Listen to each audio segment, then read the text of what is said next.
Hi, welcome to our show. Well, hi, everybody! Coming to you somewhat live and semi-weekly from the Quad M World Headquarters located in Helena's scenic North Valley, it's the Quad M Show.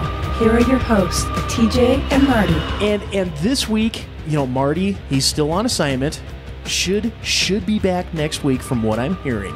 So in his stead, with both his and her permission, we have subbing this week, the voice of the Quad M Show, Marty's lovely wife, McKenzie. Kenzie, dear, how you doing? Good, how are you? Good. Before we get into it, I want to give some shout out and thanks to all the folks that are checking us out. We are getting some love out of Chicago, Illinois, Cummings, Georgia, Independence, Missouri. Who else we got here? Stacy, Minnesota, Sarpsborg in, I believe, is that Norway? Yes. Awesome. In Norway. The Nords love us too. That's great. Our Viking friends. Vikings, yeah. Oh, Pasadena, California, Charlotte, North Carolina, and of course the home office here in Helena, Butte, Montana, Ridgewood out in New York, Clinton, New Jersey. All of y'all tuning in, checking us out. Thank you so much for all the love. Bless your little hearts. Thank you. Yes. Have a blessed day to each and every one of you. Enjoying our fine dick and fart jokes. Oh, plenty. Random tangents. Well, like loud. Did you listen to last week's show with me and Andy? Or the last show with me and Andy? So actually, I was putting it on 2 days. Well, I put it on today too in my dad's truck, and it wouldn't play. And the one that the end of the year spectacular, that wouldn't play either. It said episode not available. Where were you playing it through? On podcast, or on the pod. Were you doing it through iTunes? Yeah, right here. Yeah, podcast right here on my. See? Is that on iTunes or is that just a podcast catcher? Or? It comes with the phone. Well, so. maybe you should try like Stitcher.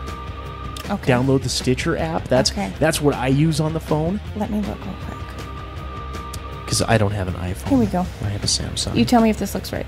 Stitcher for podcasts. Yeah. Is that the correct one? Okay. Mm-hmm. Let me click on it and let me see. See, here's mine. Okay. Marty this week is on assignment. That's what they said. So it's there. It's there. Okay, good.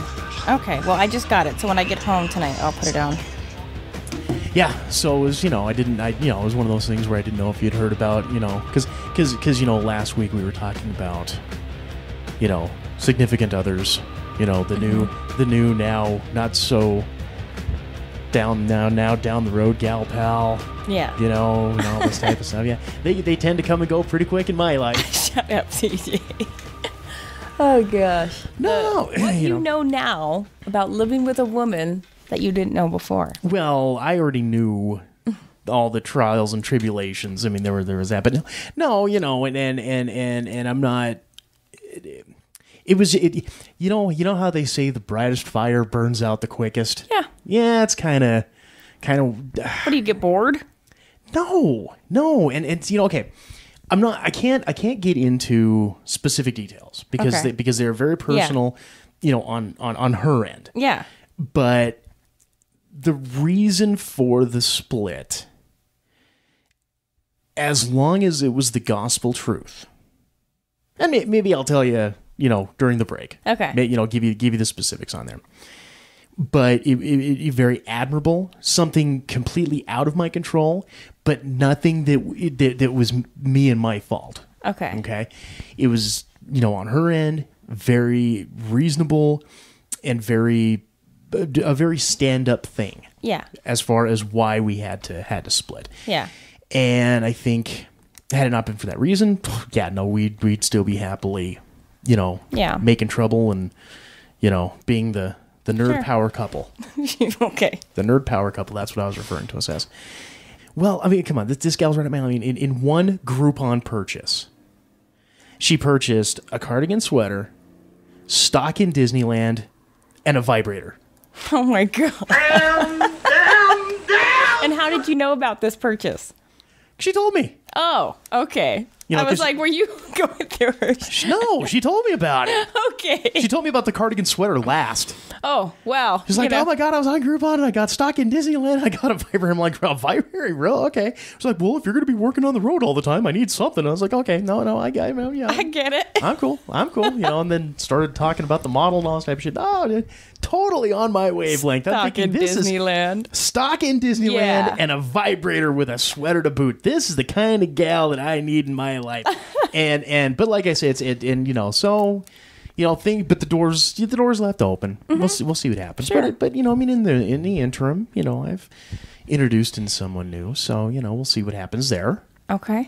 Rolling Stone gathers no moss, my friend. Oh, God. Got to keep moving. Gotta keep moving. Got to keep moving. Can't sit in the corner wallowing in my own self-pity, Your own sorrows. letting a broken heart eat me alive. No. Can't do that. Too adventurous for that. That's right. That's right. Oh, my. There ain't enough alcohol to kill the pain. So Oh, you just find the next one. Whatever. But she's cool. And then get all my crap. So then we can talk you. Because I mean, you were just. That's why I was okay with having you sub, because you're just a million miles an hour once you get going. No radio. My silence therapist with you. calls that manic. I call it entertainment. I know, right? Well, and then of course in sad news, I put the post out personally. I didn't put it on the Quad M page. Yeah. But personally, we had to put one of the cats down earlier today, and I mean it sucks, and I don't want to seem like I'm a cold, heartless bastard. I really don't. But it's not. I'm not. This is one of those times where I'm not shedding a tear over it, because it needed to happen. Yeah. Between the poop stains, walking in pee, the throw up. Yeah. And then taking when we took the cat to the vet, rectal bleeding. Yeah. I'm sorry. I And can't. remind, how old was she? 14. Yeah. And cats lifespan is usually around 15 to 20. Yeah.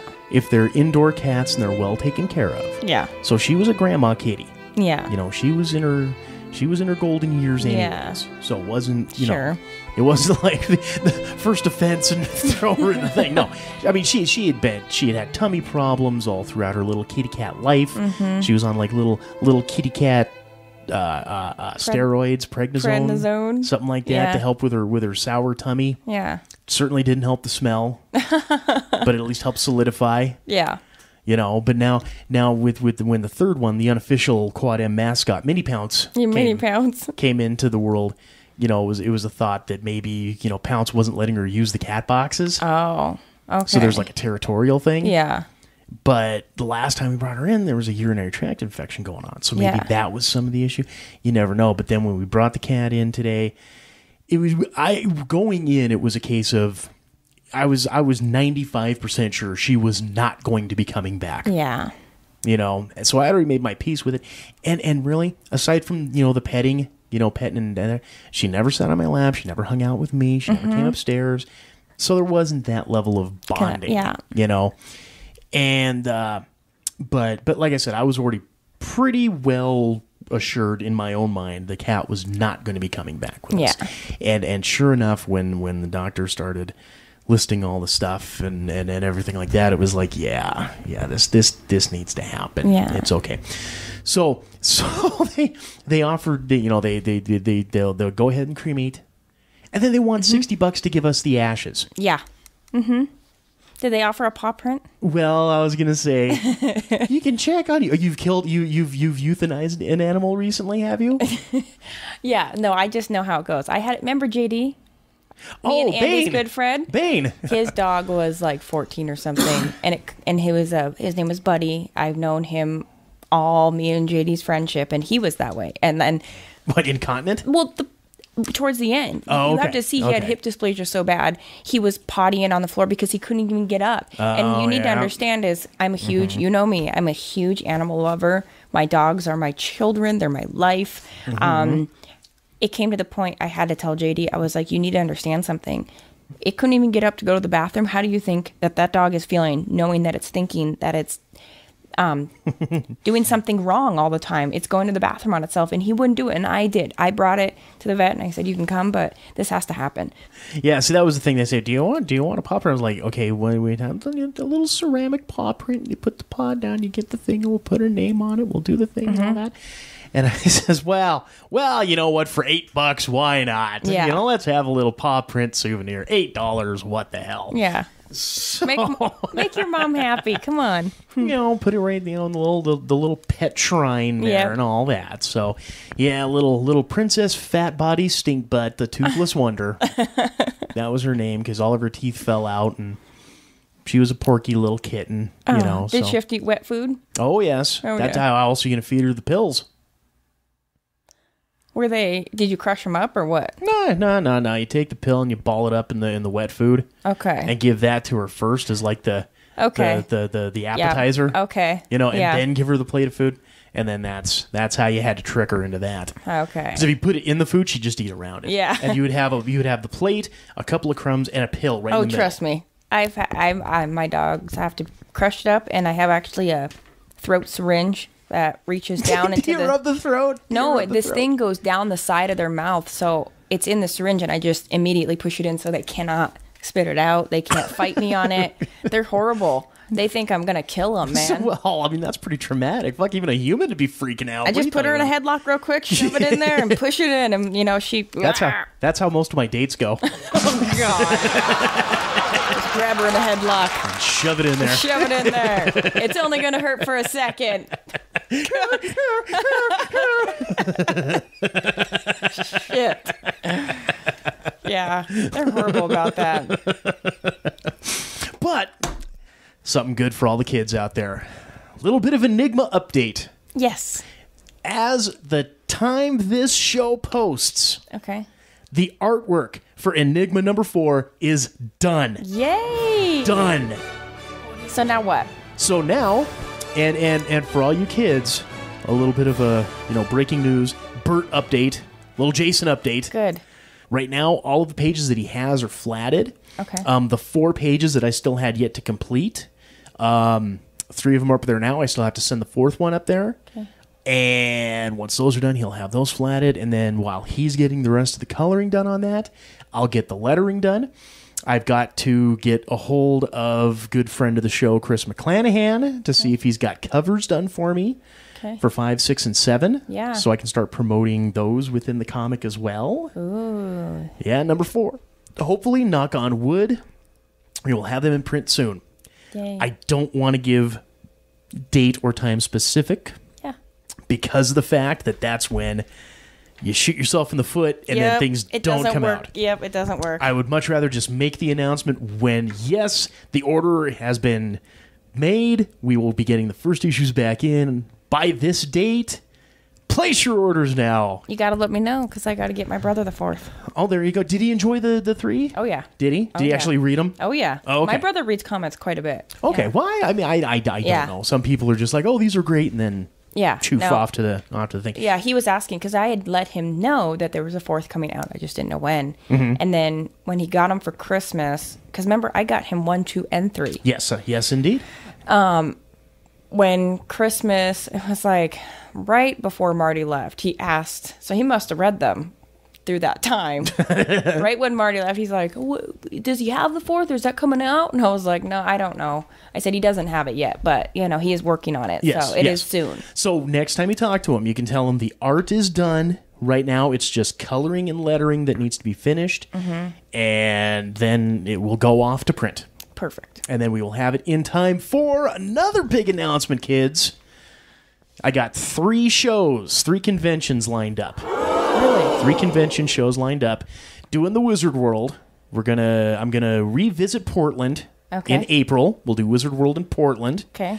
And then we will be doing Wizard World Boise in July. Okay. And then Wizard World Chicago. I'm gonna go farther east. We're gonna start branching out. That's my thing now.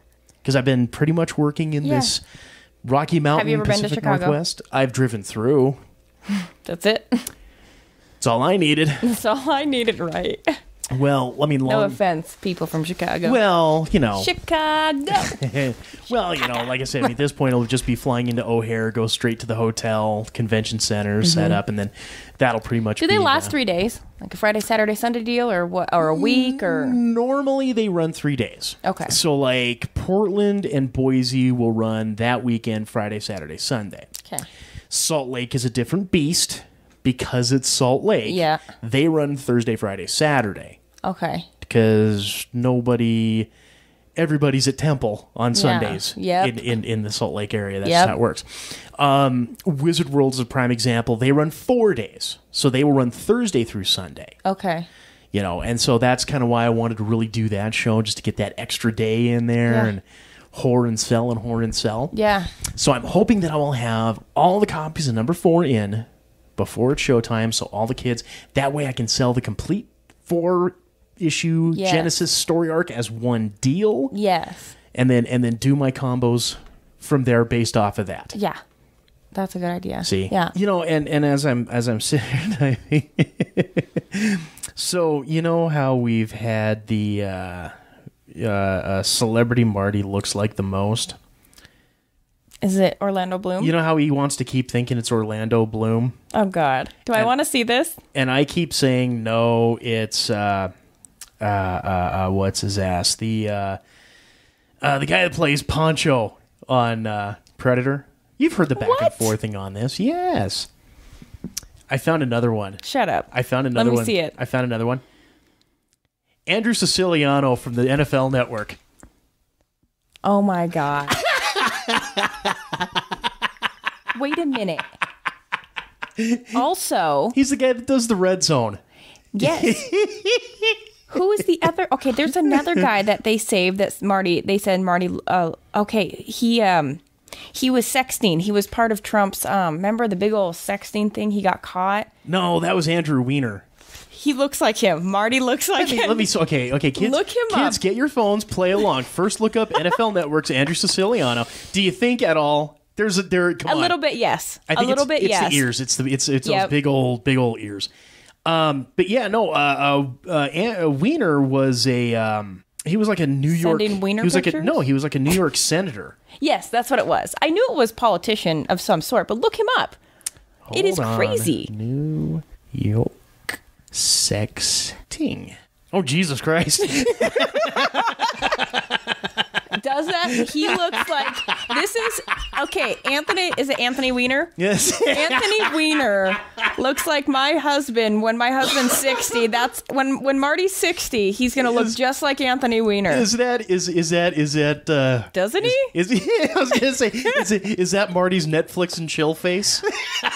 Basically, or when he's playing Golf Clash, that stupid game he plays on his phone 24/7. Straight lined and everything. You haven't seen that before? All right, fine. Okay, so Monday, when the show posts, kids, we will finally do the poll. I will have the poll up and running, and we will have the final results on the 100th episode. Okay, so between Anthony Weiner, what's the other guy? Matthew Siciliano, and then Orlando Bloom, and the guy that plays Poncho. So 4. We have 4. We have 4. You don't know who I'm talking about, do you? No. Okay. Here again, kids, follow along. I am now going to I'm now going to enter into the Google later here. Predator. You also have to post a picture of Marty. Poncho. So they can decide. Oh, yeah, okay. I've seen him. Okay. And he has the wrinkles on the head. The only thing different about this guy is his nose. He definitely doesn't have Marty's nose. So what we'll do here, kids, okay? Has Marty told you? Here's another one. Absolutely. Has Marty told you about mine? About celebrity lookalike? Who your celebrity? Well, he's got 4 of them. How many? Who's yours? I've only had one. I've had people come up to me constantly, especially when we were in Florida, when my hair's blonder. And you let it down? Yeah, when I let it down. Because I think I've only seen you with your hair down actually maybe like once or twice. Yeah. Not very often. Yeah. Actually, I was just in Costco. I had my hair down. I was with my sister. And you know the hors d'oeuvres lady or whatever they do? Those people that give away the samples? The sample people at the Costco? I'm walking by, and I was all dressed up because I went to get pictures taken with Sawyer with Santa. So I'm really pretty. I'm all dressed up. And this lady is talking, the sample lady's talking to another sample lady. And I'm walking by, and I hear her go, "Oh, my God. That girl looks identical to Reese Witherspoon. Look at her mouth." And I get that all the time.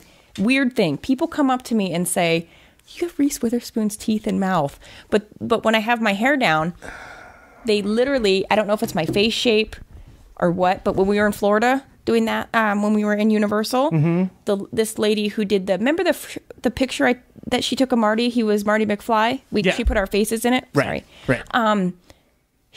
As she's taking my picture, she's like, "Has anybody ever told you look like Reese Witherspoon?" And I start laughing, and Marty's like, "She gets that all the time." And I'm like, I don't know if it's a circle head or my teeth. I can see the mouth.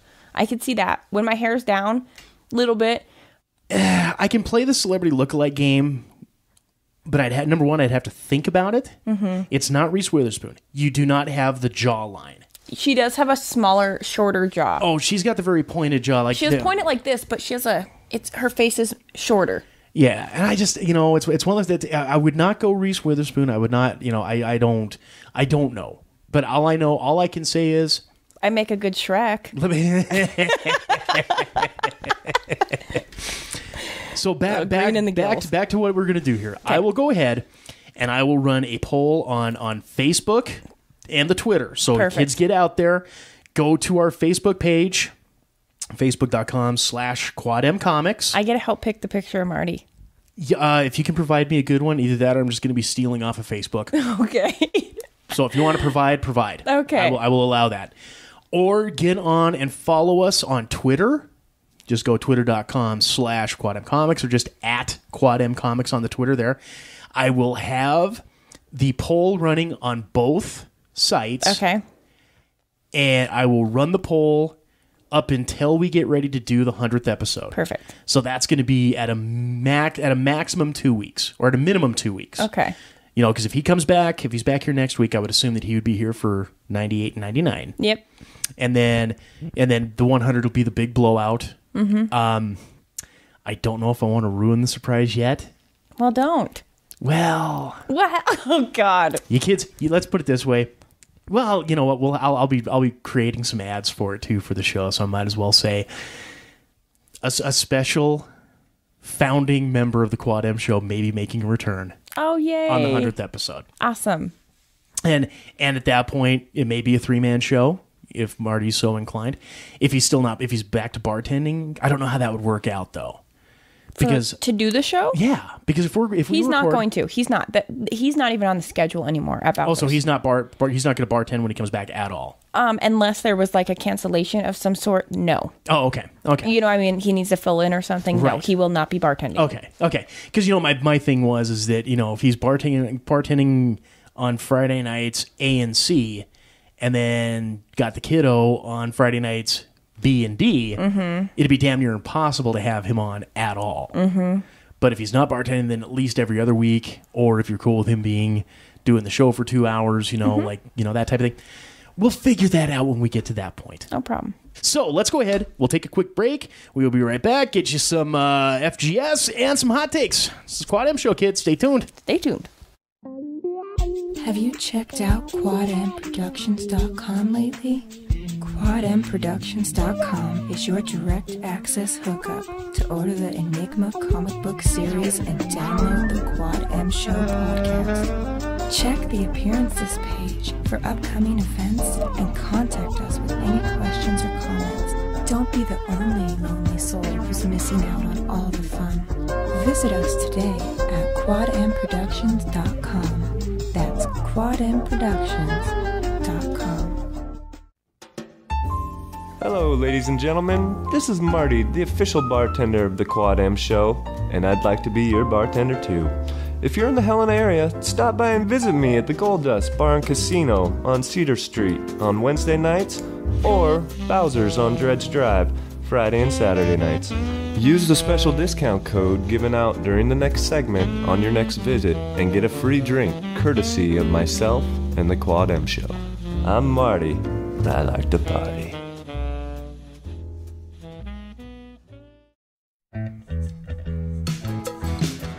You're listening to the Quad M Show.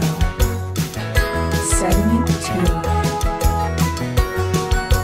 Welcome back to the second segment of this here Quad M Show. Again, we are your hosts. I am TJ. And I'm McKenzie. Welcome back to the show. And as always, this second segment is brought to you in part by Mirror Salon and Spa. Now, I know you folks are seeing those pics online and you're saying to yourselves, God damn, how does TJ get that awesome hair? Well, as we all know, a small part of that's genetics, but the big credit goes to Shauna and all the fine folks over at Mirror. Now, if you're in the Helena area, make your reservations today for all of your hair, nail, or spa needs. Walk-ins are always welcome. You go in there, tell them Quad M sent you, get $5 off any service they provide. Again, that's Mirror Salon and Spa. Give them a call today, 406-603-0644, or stop on in, 2043 North Last Chance Gulch in Helena. It's Mirror Salon Spa.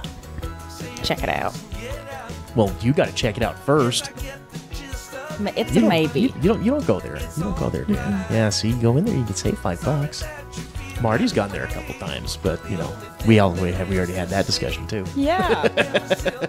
Talk about that. See if that really did go down. I'm like amongst all the other hollering at him. I'll yell at him for that. What the hell? You're going to another He's already salon. in the shit house. You're So. going to another salon and not telling me about it, you bastard. Who is she? Tell me who she is. Shauna and all the fine folks over there. Oh, God. His name is Sean. It's Sean. I swear. Sean, You know what else is a lovable bastard? The Frenchie Sanford Ford for excellence in stupidity. Moron.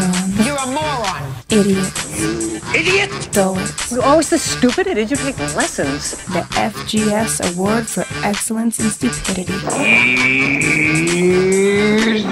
Let's hear it. Yeah. The first take segue was much better.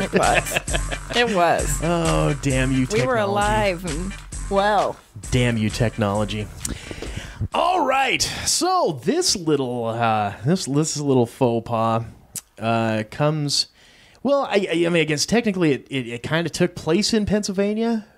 Okay. But the FGS, the award winner is worldwide. Okay. A major company, kids. Big reward. All right, the story comes to us from the New York Post, so it's a good, valid one, too. When a same-sex couple excitedly opened their wedding programs on the eve of their Pennsylvania ceremony, they were horrified by what they found inside the package. Rather than send plaintiffs the custom wedding programs they had purchased, Vistaprint instead sent plaintiffs literature with hateful, discriminatory, and anti-gay messages, equating their relationship to Satan's temptation, according to a new lawsuit targeting the web-based printing company. Mm-hmm. Wow. Well, no shit. The plaintiffs, Stephen Heasley and Andrew Borg, who married at a hillside ceremony in Butler County, PA, in September, added in a statement, "Our goal is to hold Vistaprint accountable for the harm that they have caused, and to send a message that there will be consequences for acts of hate perpetrated against others." Heasley, age 39, and Borg, age 31, had ordered 100 blue and gold programs for $79.49. That still kills me. They put the fucking dollar amount in there. Now, I was actually thinking the whole time it was invitations, but you said it was the eve before their wedding, correct? Right. So it was programs. It was programs. Okay. Yeah, it was programs for the wedding. Okay. Yeah. Okay. $79.49. That included the lyrics to their processional song "Treasure" by Above and Beyond. They had gotten engaged on the same day they saw the English electronic dance music group perform the song. Do you want to marry me? Okay, well, no, I'll cut that out. That's hateful. That is hateful. That's hateful. I don't know if I can say yes yet because I'm rolling on E. Do they still do that? Do they still do that, Raves? And I'm pretty sure. Or what's it? It's called Molly. Molly. There we go, Molly. Or like some bath salts or some meow. Meow. Tide Pods. Tide Pod. It's Tide Pods.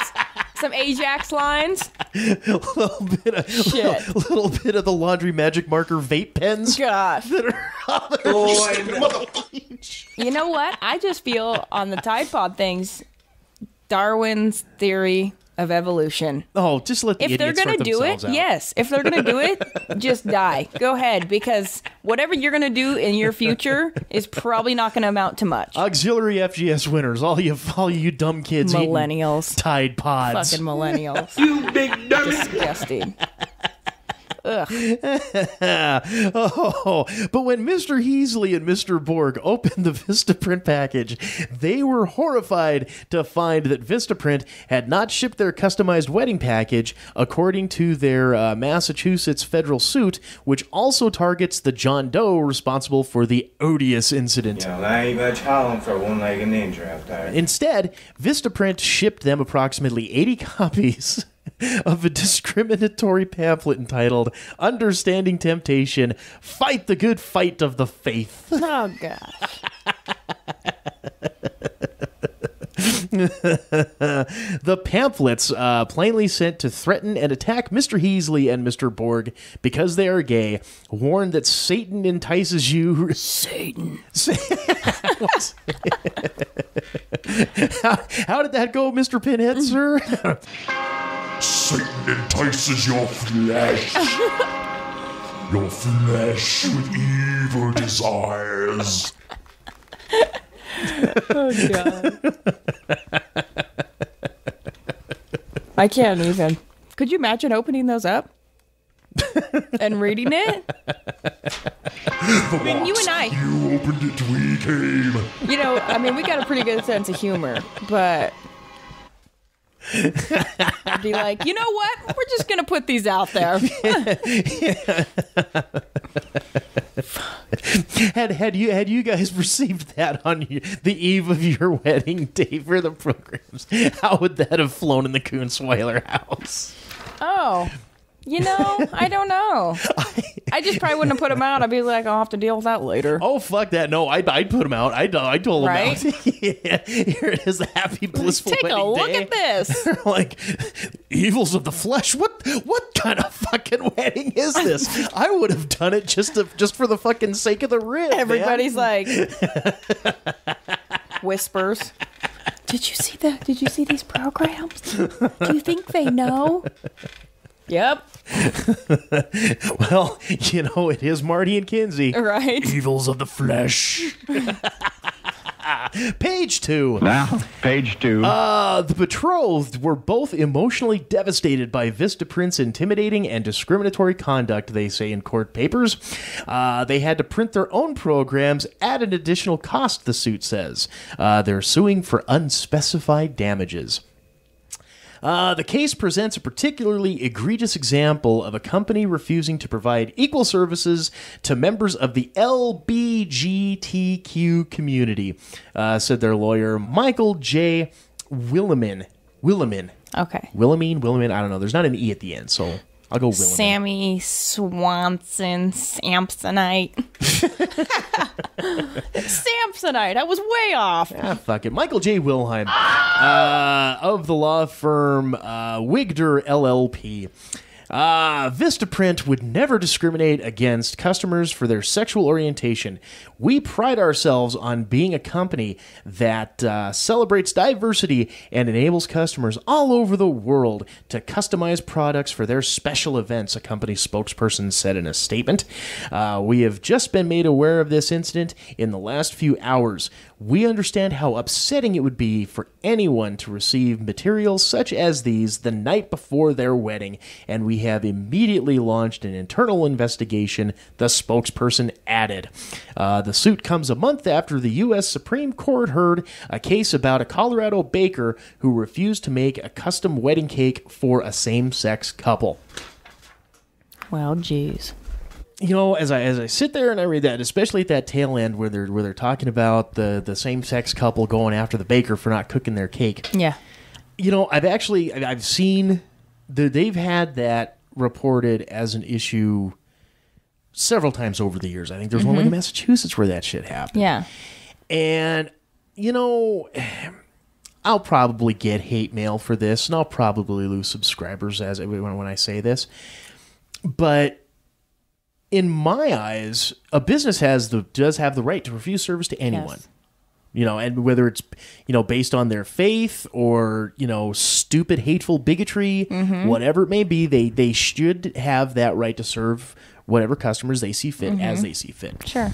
By that same token, though, playing devil's advocate within myself here, I do think at that point in time, then it would be that couple's right to be able to shit talk the business and drive customers away that way, you know, because I mean, you know, I think that court case ended up like I think they ended up like $150,000 in damages that the dude had to fucking pay out. So his fucking bakery's closing up anyways, right. You know, one way or the other. But like, you know, with the Vistaprint thing, it sounds like it was one individual man who did it. Like I said, instead of doing that as a business, refuse service before, you know what I mean? Don't take money, just refuse the service. Well, and that's the apples and oranges. And then you'll get to have your chance of saying, "Oh, don't go there," because, and like you said, word of mouth spreads like wildfire. Right.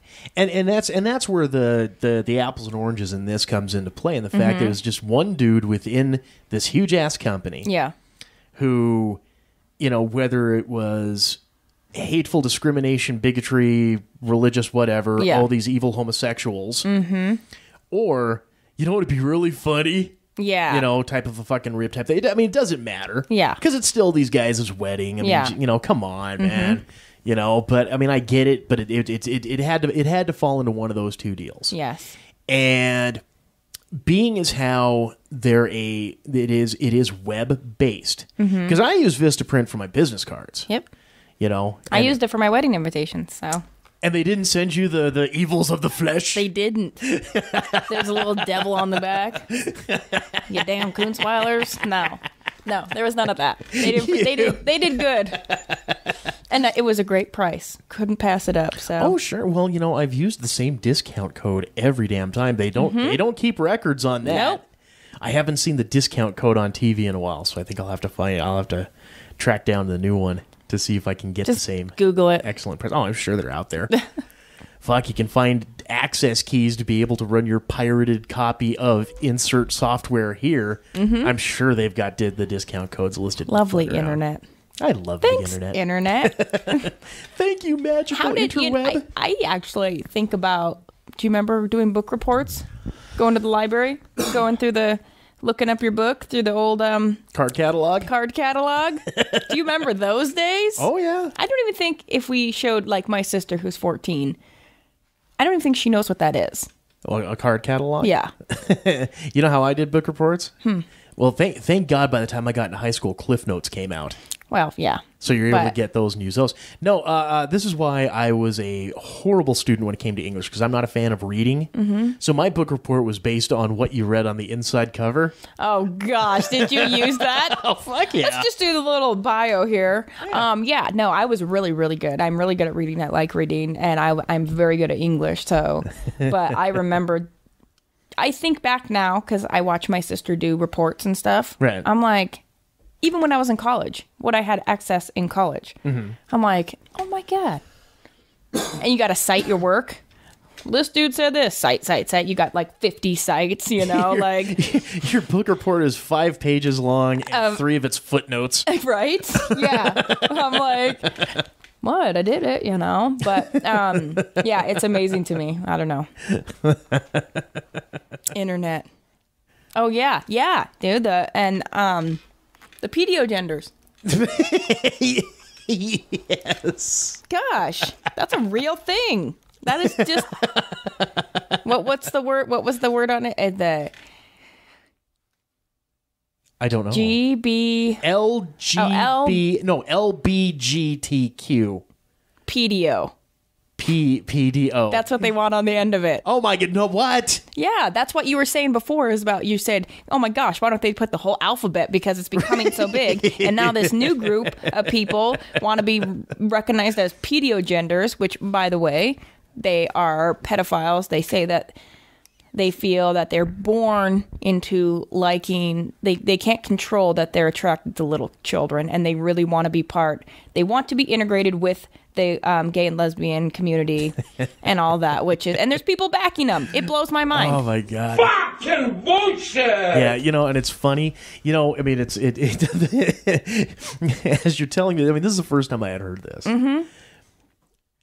How low? I mean, don't when I'm saying this, as far as I'm concerned, fucking, you know, pedophiles should be an automatic death sentence. If you are convicted, and you are a fucking pedophile, no, your ass should be fucking electric chair. Don't even do the humane shot. Yeah, make it fucking painful. Stone them to death. Yeah, bring them back out into the fucking center food court and just stone them. You know, but kids and animals, that to me is protect the innocence. You know, you're a bottom feeder. You're a bottom feeder. When you have a group that is continuously, one of the things, they rally against the fact that they are ostracized. End of that, I'm talking, you know, because everyone, you know, gay rights and all that type of stuff with the LBGTQ community. I have to say it slow or else I just fumble fuck over the words.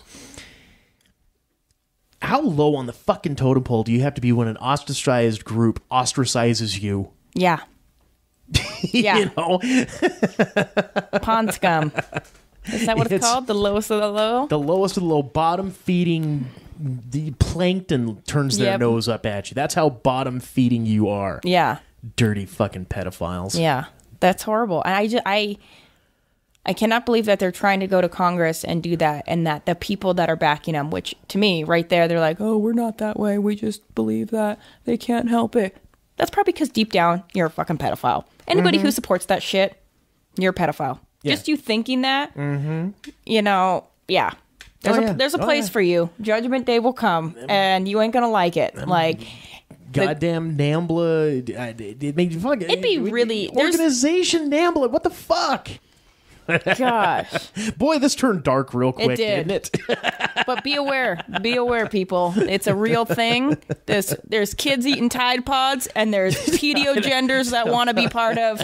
They want to be accepted for being pedophiles. So, what do you think this world's turning into? Kind of doesn't make Vistaprint look so bad after all. I bet maybe the pedophiles. They were eating Tide Pods long before. Ajax sniffers, bleach drinkers. Yeah, Molly eating yahoos. Right. Oh, so with that, Vistaprint and the employee that decided they were going to pull themselves pull a little rib. Congratulations. You are the winner this week of the Fred G. Sanford Award for Excellence in Stupidity. You dummy!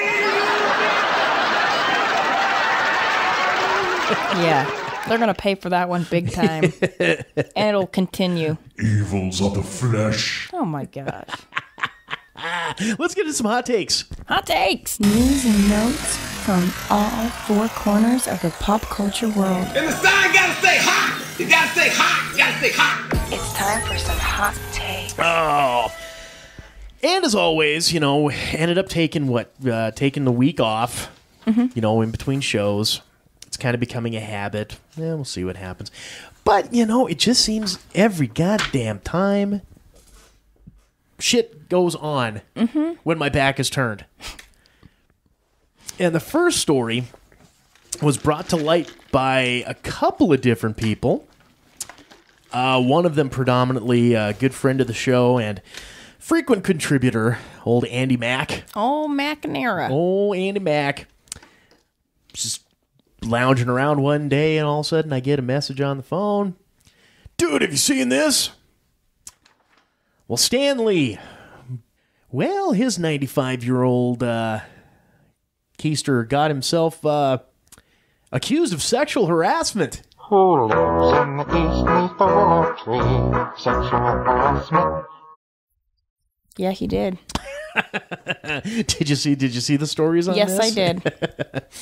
So, according to a report from the Daily Mail, I guess there was a nursing company who had several of the nurses come to the owner complaining of various sexual harassment. According to this, Lee was around, let's see here. The sources told Daily Mail that Lee walks around naked and lost his filter, sometimes asking his female nurses for oral sex in the shower and wants to be pleasured in the bedroom. No!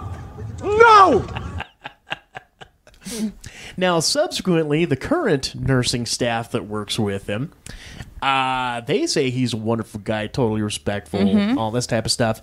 And he has since gone on record saying that this is a shakedown and they're trying to get money. Yep. On the Me Too movement. Yeah, I love it when that started coming around. What was the immediate response by the dudes? Well, back in our day, that hashtag actually meant pound. So be careful when you're saying pound me too. Oh gosh, that's true. I've never heard of that. You haven't seen that out there? No, I haven't. Oh, that's horrible. You know, the minute those memes started coming out, oh yeah, boom, it went silent. That's why you don't see that. Hashtag me too. Yeah, pound me too. You know, I when I was watching the stuff about Stanley, they made some pretty good points. There has been some people that have taken care of him prior, other than the nursing staff. Sure. That have been in his life for over 20 years. And there has never been a recording of him being that person. Oh, never. Ever. If you've ever seen... Now, here again, it's always kind of one of those things where public persona may not necessarily equate to what goes on behind closed doors. Sure. But his late wife, Joni... I mean, if you sit there and watch anything involving the two of them together...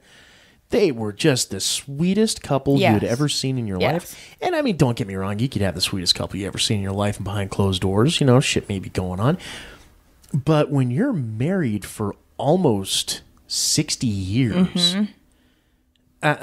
you know, I just, and Stanley, I mean, my God, he's my fucking childhood. Yeah. You know, when I grew up as a kid, watching Spider-Man and His Amazing Friends or The Incredible Hulk, he was the narrator for the shows. That's how I knew Stanley. Yeah. You know, and it's, you know, people would be like, you could recognize him just by his voice alone. Yeah. But by the same token, if I want to go down that dark road, he is Stan Lee.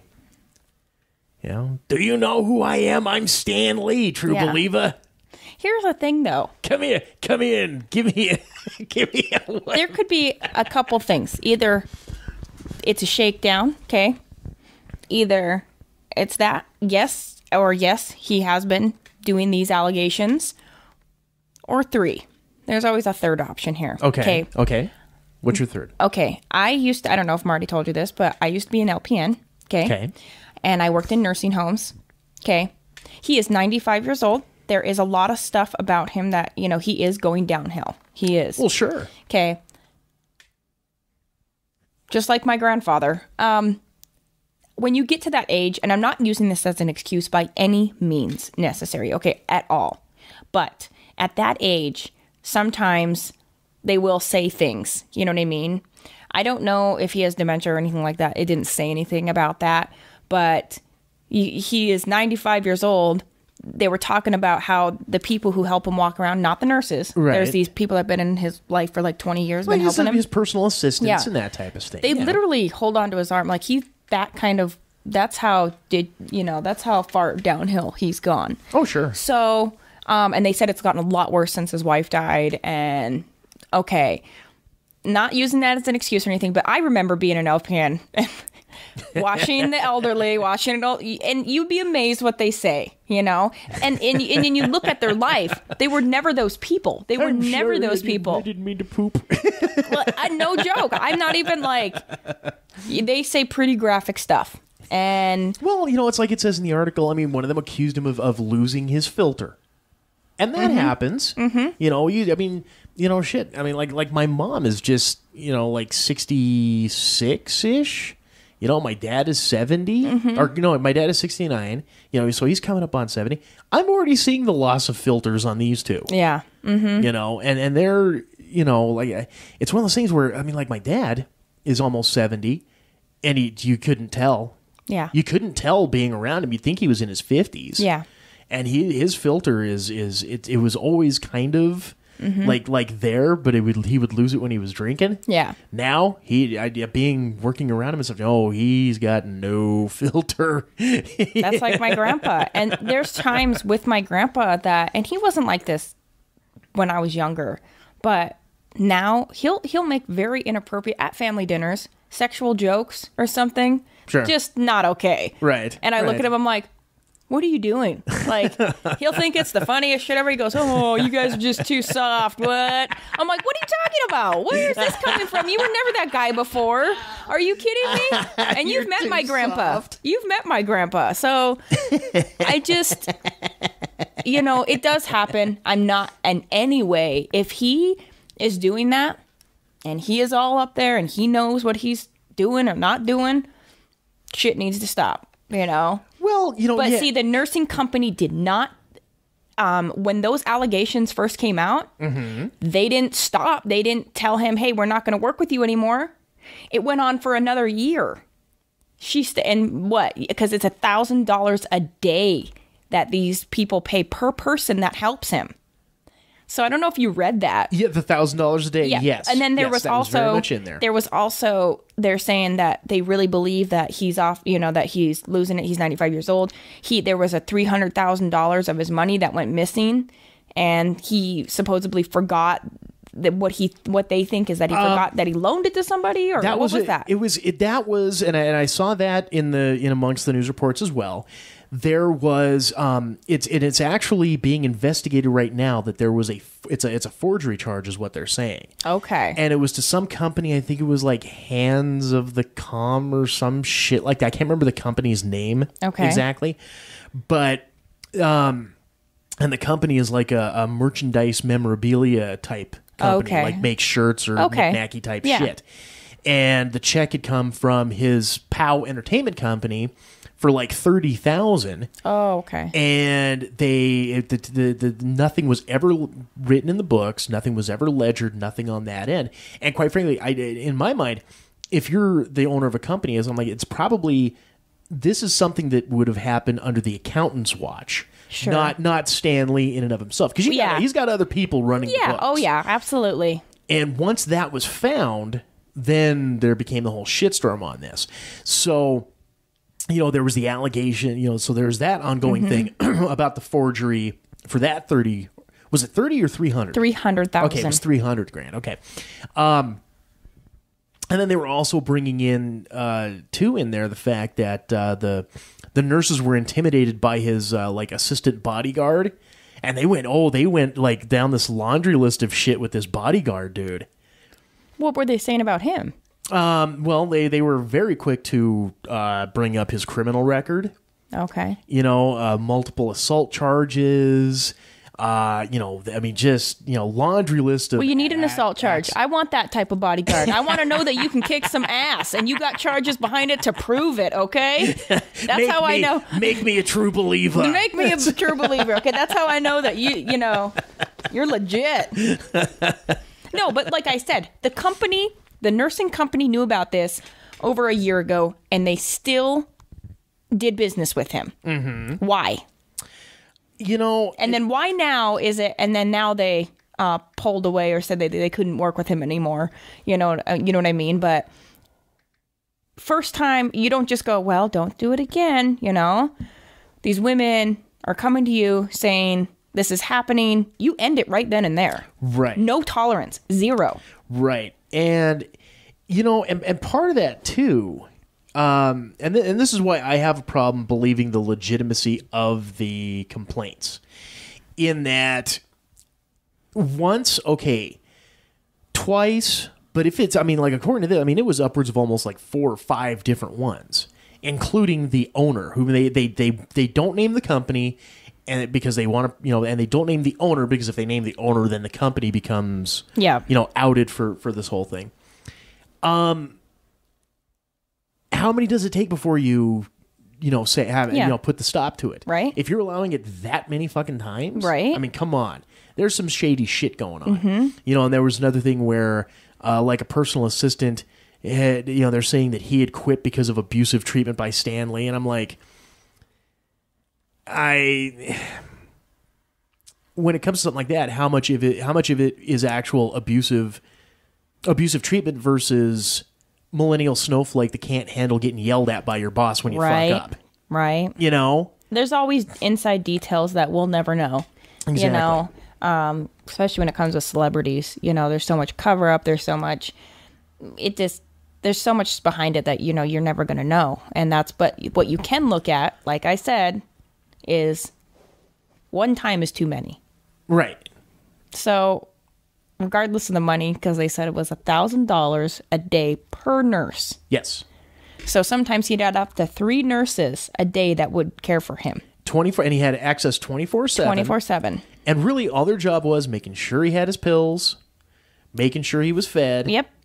Get him a drink. And then whatever little subsidiary thing. So I don't think they were washing him. I don't think that was part of the deal with sponge baths or anything. No. And Andy had brought up a good point. Do you think if there was something going on, if he was in the shower when he was at the ready, do you think he yelled out Excelsior? Oh God. Oh my. Andy would say that. Good one, Andy. Oh, but yeah. So and at this point, official files or official charges haven't been filed yet. That to me is kind of hinky. If there really was something there, and there was all the evidence was pointing that this was, where's the fucking charges? Right. Where's the police reports? Sure. Where's any of this? Mm-hmm. And, like at the end of the day, to me, it's a shakedown. It's extortion. Mm-hmm. And until there's proof, you know what I mean? Like everybody, gets that. But at the same time, just the details of it. Either that company really sucks, like I said, because, they just are in it for the money. And, they're just like, well, he can do it a couple times, whatever. Well, and part of the problem with that, too, is the fact that in today's society, as much as we would love it not to be, the fact of the matter is you are guilty until proven innocent. Sure. With the way that the media works and the story, and, if it bleeds, it leads, and we got it, this is the dirt, this is the dirt. It doesn't matter. It doesn't matter. You are guilty until you are proven innocent, because no matter what, that shadow has been cast upon you. Mm-hmm. And I think because of his reputation and who he is, he's 95. Mm-hmm. And this is the first time in 95 years anyone has said anything like this about him. Right. So, yeah, it's pretty fucking hinky. Yeah. Whether I'm right or wrong. Yeah. Whether he fucking did it. And by that same token, even if he did do it, he's 95 fucking years old. Mm-hmm. He's on the downhill schneid. He's not doing conventions anymore because his health is starting to go. Yeah. And like I said, you get to a certain point at a certain age where the filter is fucking gone. Yep. And and really at the end of the day, if at 95, if he's still, dude, good on you. Yeah. I'm proud of you. 95, shit. At coming up on 42, I'm, iffy sometimes. Mm-hmm. Things are starting to go. Right. And it's like, well, shit. 95 and he's still the fucking Incredible Hulk. Holy cow. Them some quality genetics floating through there. Good on you, sir. Yeah, but like he said, he loved his wife. He was married to her for a very long time. they seem like really happy. Oh, you know? yeah. They were Oh, such yeah. so, and how he still, like, even after she died, like, what he talks about his wife, the respect there, you know what I mean? Oh, yeah. But like you said, there could be things behind closed doors. They could have had some kinky, weird shit. I don't know. But, it is what it is, and until there's more I don't want to think of Stanley having kinky. What's that stuff called? What's that Dominatrix? Not S&M? S&M. I don't want to sit there and think of Stanley getting spanked with a paddle. Maybe he's not. Maybe he's the spanker. With a gag ball in his mouth. There's some weird fuckers out there. Okay? I know. Oh, I know. There are shit you like cannot I told unsee. you never know when you got the devil living next door. And I don't want the visual of fucking Joni. Don't Lee. ruin my childhood. Yeah. Don't ruin it for me. You're killing my childhood right now. Visions of Stan Lee dressed up as the Gimp. I don't know. No. Well, just saying, anything's possible. Enough said, as the safe would. No. I'm sure there'll be follow-ups on it. As it happens, and we'll be there to cover it. Right? All right, so next item up for bid on the show here, and I'm excited about this. This actually makes me want to go back and resubscribe to Starz, if this happens.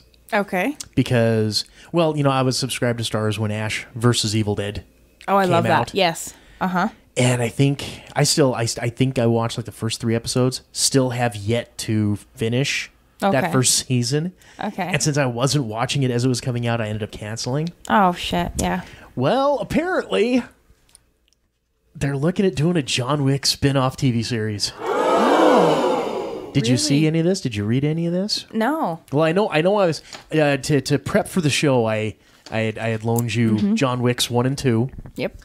And I can't remember who had sent me this. It might have been Derek, our good friend, History of Comics on Films. Derek Crabb may have hit me to it. Okay. Because he says, "I know you love the John Wick. You might want to check this out." I can't remember who hit me. Is it going to be on Starz? As of right now. Various sources have gone through stating that the John Wick series, spin-off series, The Continental, is right now in talks. Keanu Reeves is actually attached as an executive producer. Oh, so he won't be the main role? No. That's why it's a spin-off deal. He'll probably, he'll probably be like, say, in the pilot first episode or two. Kind of like the way Samuel L. Jackson was on that first episode of Agents of S.H.I.E.L.D., that type of deal.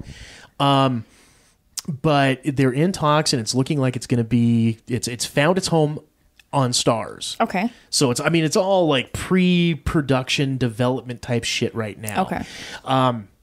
But from the way that it's looking, is that now, how far into the first movie have you Fell gone? asleep after like 30, 40 minutes. Okay. It's been a rough weekend, okay? Yes, I know. Poor. Yeah, my baby. My baby. But one of the key things with it is you have this entire huge ass network of deadly killer ass kicking assassins. Right? Yep, I got that. Mm-hmm. And they had there's one like a safe zone where you cannot kill a target, you cannot perpetrate violence against other assassins, no paybacks, anything along these lines in this safe zone. And it's the hotel, it's the Continental. Oh, okay. And so the series centers around the Continental. So you can have like say I don't know how they're planning on doing it, but you can have like that Fantasy Island Love Boat type of rotating cast coming in and out. Okay. You may have like your one kind of Mr. Rourke or Captain Captain Stubing. I don't remember. Love Boat was a long fucking time ago. A long time ago. With like Supermarket Sweep, Shop Till You Drop. Remember those? They still have those. Not the old ones. Not the old ones. Well, no, but still, Guy Fieri's Market Madness. MASH. Huh? I'm saying shows that were out during that time. Yeah, but MASH had like a set cast. Yes, I'm talking like Fantasy Island. Fantasy Island, you had Mr. Rourke and Tattoo. Okay. Right? And then you had all the celebrities, the guests, you know, Okay. that welcome to Fantasy Island. Yep. And then they would tell like their little story within the hour, and then they were gone. So that's how this, you think that's how this is going to go down? I think it's going to go something like that. Like you may have like say one or two, like an overall story arc, because that's what people prefer to have is, you know, a story arc over the season. But for the most part, you can throw in different assassins and telling the story and doing that type of stuff. So you may have like a two-parter involving this actor, this storyline, this character, and then you go to a different three-part show, maybe, you know, but all 13 episodes or however many episodes of it you get have one overarching story. Okay. Since I just started the first movie, I Live in a Hole, but what do you think the success rate would be with that? I don't know. I don't know because, you know, it's like all of these networks like HBO, Showtime, Starz, and I think Cinemax is still a thing. I know they've got their, you know, like shows, but Cinemark's almost like, or Cinemax is like, yeah, I mean, but they're like bottom rung. Yeah, they are. Same thing as like the movie, you know, like Cinemax is to HBO what the movie channel is to Showtime. Yes. Right? Yes. Cinemax, I mean, it used to be a big deal when I was a kid. Yeah. Used to be a huge deal when I was a kid. Yeah. Like I would watch the Max Headroom show. They'd have great stuff on there. But now it's just kind of like, yeah, it's there. We get the HBO. Oh, you're throwing in 3 channels of Cinemax too. Yay. But you look at the major ones like HBO and their shows. Yeah. You know, Game of Thrones, Sopranos, Entourage.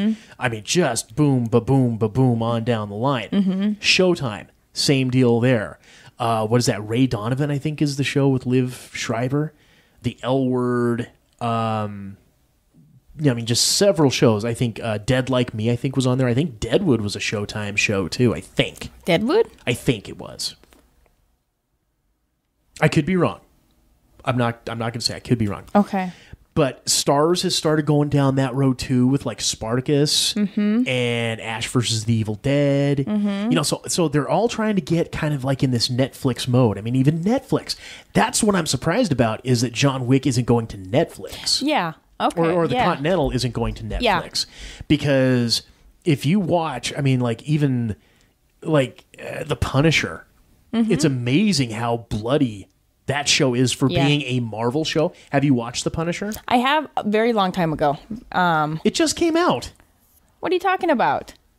The TV, the Marvel series. The movie. No, the series. Oh, no. That's part of the Cinematic. It just came out like... See, remember, TJ, November. I don't have TV. You have Netflix. I do have Netflix, but hardly... I'm a Voodoo person. Do you know Voodoo? I know Hulu. Voodoo? VUDU? It's another one. Okay. Yeah, I'm aware of it, but I've never used it. I've never partaken. That's where I bought the bundle package of Game of Thrones, Vikings, stuff like that. And the only time that I do it is when somebody says, hey, you need to watch this. It's awesome. You know what I mean? Okay, I'll look it up. Check it out and do it. The problem with Netflix is I did like in the beginning. There is some like The Ranch. Love that. I don't know. Just a lot of, I don't know. It seems to me a lot of Netflix shows have been like, they're just not really my cup of tea. Come on. But you have to also, I all just of those like Marvel shows, which granted, probably not your cup of tea anyways. I love Wolverine, Hugh Jackman. I've watched those all. Yeah, okay. But what I'm saying with the Marvel Cinematic, you know, you got, I mean, Jessica Jones, show you need to check out. Very good. Jessica Jones? Jessica Jones. Is it a movie or a series? It's a series. Okay. Okay, it's a series. On Netflix? Yes. Okay. It's part of the Marvel universe. Okay. But I mean, there's all... I mean, shit, there's like, you got 2 seasons of Daredevil, you got Jessica Jones, you got Luke Cage. I've seen Daredevil. I haven't watched it all, but I have seen some episodes of that. Okay. Yes. And this falls in line with that. Iron Fist. But The Punisher is really fucking good. When did that come out? The series? Yeah. Like November? Okay. They held it off for like 2 weeks after that, after those Vegas shootings. Oh, okay. You know the shootings that took place in Vegas a while back. They ended up pushing it out for a couple weeks. Like they were even gonna hold off and not do it until February. And why did they push it off? Because you know who the Punisher is? guns ablazing, shooting everybody in sight. Wow. It was kind of one of those, maybe we should kind of hold off on this for just a little bit. But then, but then it was like late November when that ended up coming out. Okay. And it's really good. Okay. But, House of Cards, Orange is the New Black. Me and Marty started House of Cards, and we didn't really get into that. Oh, I don't know. See, and I love the political maybe it's type stuff like that. It was kind of hard to... It was kind of boring in the beginning. I'm sorry. It was just like too slow, maybe. Well, it was just too slow in the beginning. And, but that also happened with Game of Thrones. Me and Marty are like, what's with this deal with Game of Thrones? We don't want to, you know what I mean? I'm like, I'm never going to watch that. And I started watching it, and the beginning was super slow to me. I'm like, oh, but then look I got addicted to it. Yeah. So and see, that's the thing. Like, a lot of people will sit there and bitch about slow pacing stories. Sure. Like me and Bert, we have had multiple arguments over The Godfather. I think The Godfather and Godfather Part 2 are two of the greatest movies ever fucking made. Scarface, if it has a plot and character development, it takes time to simmer and boil. He wants nothing to do with it. Okay. He wants action explosions. He wants that quick fix now. He doesn't want to think. Yeah. Whereas, I'm that person too, I think, Well, and don't get me wrong. I mean, like Scarface is like a 4-hour fucking movie. Yeah. So, I mean, that's one of the things you got to pack a lunch and actually sit through it. But it's a great fucking movie when you get in. And same thing there. You got to give it time to set in and simmer. And like I said, that all changed for me when I did Game of Thrones. I sat through it. I took it. You know what I mean? I loved it so much that I restarted it because there's so many things that you miss. Sometimes falling asleep. You know what I mean? There's so many things I missed. I watch it again. I'm like, oh, shit, now I understand. I kind of never really understood that. But now I'm really into like people telling me, oh my gosh, have you seen this series? Or if I read a lot about it. Like Stranger Things is another one you should probably check out. I did watch that. Okay. And actually that came out. I just saw it pop up. The first one, the first season. I was like, oh, cool. It looked like kind of 80s retro. I was like, oh, this looks cool. This kind of looks like something I'd like. We started watching it. That, to me, didn't have a slow beginning. That I was immediately like, heck yes, this is awesome. When's the next one coming out? Well, season 2's out now, I already watched it. Okay. I binged it. I binged both of them. I love it. Barb is the new Bob, or Bob is the new Barb. No, but like The Ranch, on Marty's recommendation, I tried. I made it 10 minutes. I couldn't do it. And what is it called? You know this. That's like a staged... It's a sitcom. Sitcom, okay. Yeah. I'm not really into those. That's probably the only one that I've ever watched. But what's the... Okay, do you remember the movie that it's based off of? I didn't know it was based off a movie. Yes, so the dad and the mom... Urban Cowboy. That's what it is. Urban Cowboy. So I believe it's Urban Cowboy. So the dad and the mom are an Urban Cowboy... Dude, back in the 80s. That Urban Cowboy was John Travolta and Deborah Winger. You're right. It wasn't Sam Elliott. Sam Elliott, the one that he made in the 80s with the wife that's in the show. There was a movie based off of it. I'd have to do my research. I cannot tell you. Anyways, this is what this series is based off of, and it's pretty cool that you get to see, because she lived in a camper at the end of that movie. They split up or whatever. She lives in a camper behind the bar. She still does in this sitcom. Okay. And he runs the ranch, whatever. I think that's kind of cool. I like Ashton Kutcher. I love the people off that. There's a lot of people off of that 70s show that are on it. Even the dad Red is on it, Oh. And that's later on. That's in season 2, but they're funny. They're funny together. So, and it's I think that 70s show is probably like the last sitcom I was able to watch. I just, as a kid growing up, I was all about them. But just something nowadays, I just can't do it. The canned laughter. The laughter. This is what you're supposed to laugh at, and it's not that fucking funny. The long pauses. Yeah. And, like da da da da da. Yes, yeah. Wait for him to settle out. Okay, and then. And I can't do it. And especially when you've got that. I mean, right there. Sam Elliott, Ashton Kutcher. I would 95% of the time, I would be all in. I'm going to check this out. This is that 5%. And you're right. I didn't that's the only sitcom that I have watched, and probably, like you said, probably that 70s show or when I was younger. You know what I mean? It's really not, it's the acting is kind of like, okay, well, the pausing. You're like, Right. Yeah. And I can't fucking do it. Yeah. I can't do it anymore. I am not able to suspend that level of disbelief anymore. Yeah. Not like when I was a kid in the 80s when you had really good, well-written sitcoms, Family Ties, Married with Cheers, Married with Children. I remember watching that. Yeah. But I just it's just not my cup. It's not my cup of meat anymore. We've advanced into television since then. So, yeah. It's like I don't do appointment TV anymore. Yeah. It's all DVR, man. I have to be home at this time, at this hour to watch the show. Nobody does that anymore. Does anybody do that except old people? A TV Guide? They don't even make TV Guide anymore. Well, see? Where have I been? I literally live in a hole. The last time I did that was right around the time when all of my shows were starting to get, not canceled, but were ending. Okay. Like 24. Fucking, Monday my ass was there watching 24 every week. I was invested. Smallville, Supernatural, Burn Notice. It was one of those deals where if I'm home and it's on, boom, I'm in. If not, I'm watching it on DVR. Now there's really, I just record everything and then I'll binge watch like 2 or 3 episodes. And when you have Hulu, like I always watch Last Man on Earth. Have you seen that? I've heard of it. You need to watch that series. That's amazing. Last Man on Earth, Bob's Burgers. Those are the 2 main things I watch. Every Sunday night they come out at 1 a.m. on Hulu, but I wait till Monday, because I'm not awake at that time. So and and then Bob's Burgers, I'm usually falling asleep to that on the Adult Swim. Oh, I love it. There you go, kids. Now you have the Quad M viewing list. All these shows we've talked about when we were just talking about the Continental. Oh yeah, John Wick spinoff. Should be good. It's tangents. That's what we do. We just go on tangents. I was going to ask you, when do they think that it's going to? At this point, no dates have been set. Nothing has been targeted. It's like I said, it's just all kind of shopping for a home. Here's what we've got. This is kind of the high end concept. Okay. And Keanu Reeves is attached as an executive producer. Okay. Which to me says he will be in at least 1 episode. Sure. It would just kind of be a given. Yeah. They have said, I think they're looking at John Wick 3 coming out, I think, next year in 19. Okay. Because they haven't even started any filming on it yet. But John Wick 3 will be coming out here in the next year. And at that point in time, I'll be a happy little guy.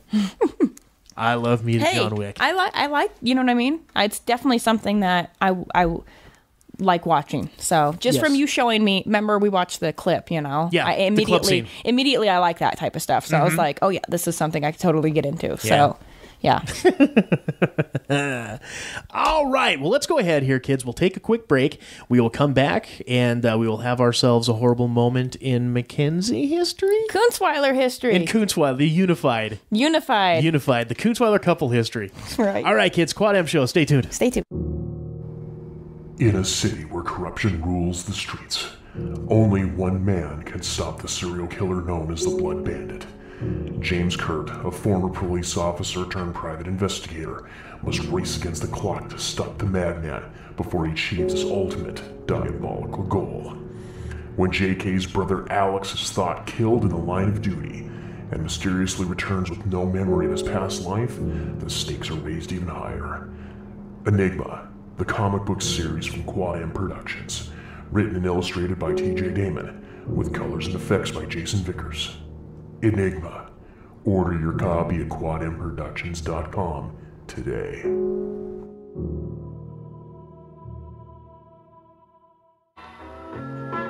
Hello and welcome to TJ's Bowling Scores for the week. I'm Connie Leemgus. This week Fucktard rolled a 150, a 119, and a 175 for a 444 series. Well, I see you're still basking in the glow of sub-mediocrity that is you, dumbass. A douchebag of your magnitude could clean a whale's vagina. Nobody would miss you if your dad had put you in a tissue.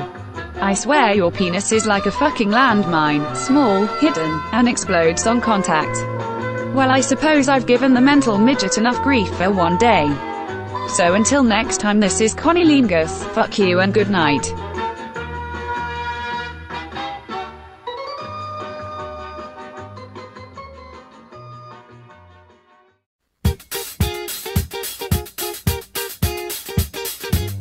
You're listening to the Quad M Show. Segment 3.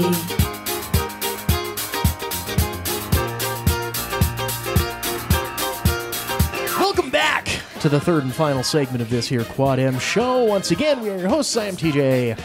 And I'm McKenzie. Boy, oh boy. Really great work, bitches. Dramatic pause. Sorry. And as always, this last segment is brought to you in part by DeeplyDapper.com.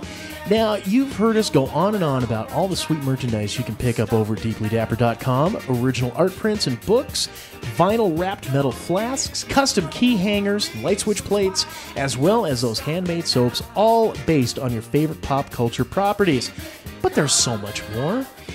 Right now, you get on there, catch yourself up on the wonderful podcasts he does. He's got the 3D Podcasket, as well as Robot Kraken. Great shows. Support them, love them, and, well, you know, we were on there as an advertiser, too. And he's in Helena? No, he's based out of Pocatello. Oh, okay. Yeah. He's an Idahoan. And he's out there right now, out busy doing the conventions, all that type of stuff. It's one thing that I'm kind of jealous of is how many shows he ends up working on a given basis.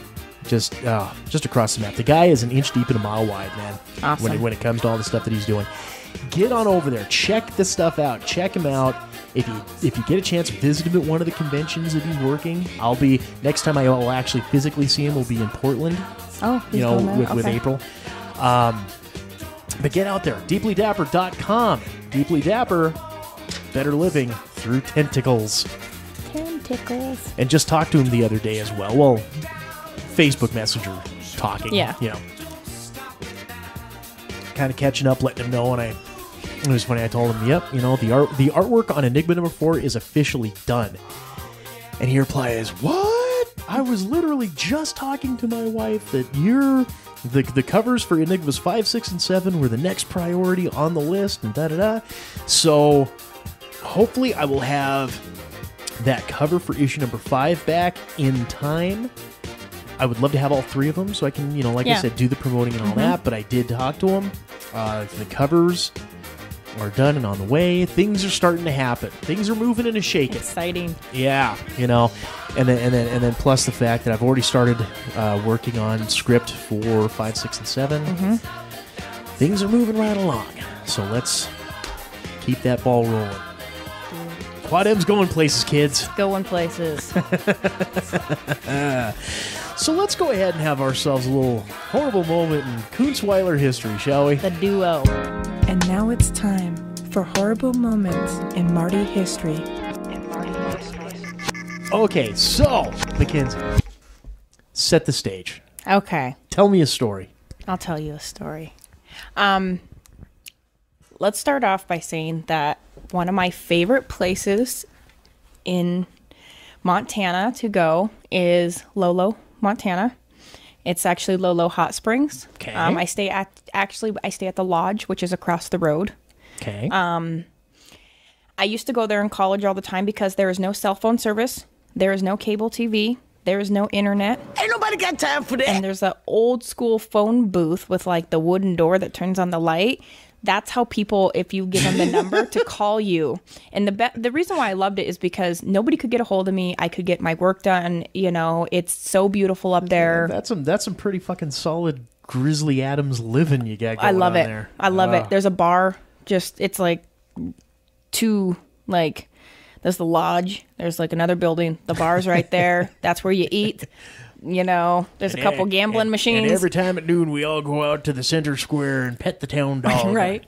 And across the way, in the lodge, there's a couple pools, hot springs. And then across the street, you can stay in the cabins. And then there's the actual hot springs big pool. Okay. But up there is a huge attraction in Montana for snowmobiling. Okay. And also snowshoers. Cross-country skiing, you know, it's actually so many miles away from the border of Idaho. If you go up through the mountains when you're snowmobiling or cross-country skiing or whatever. And then actually, if you take a walk up, you can go to the natural hot springs. It's a hike up there. Sure, and you can just go right in. But anyways, it's one of my favorite spots. That's actually where Marty proposed to me. Aww. And so we go up there quite a bit.